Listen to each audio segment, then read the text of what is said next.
আমি যে নিজেই মত্ত, জানি না তোমার শর্ত।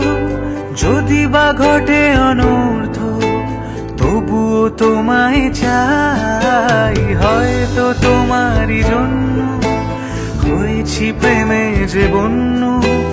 জানি তুমি অনন্য, আশার হাত বাড়াই। যদি কখনো একান্তে চেয়েছি তোমায় জানতে, শুরু থেকে শেষ প্রান্তে ছুটে ছুটে গেছি তাই।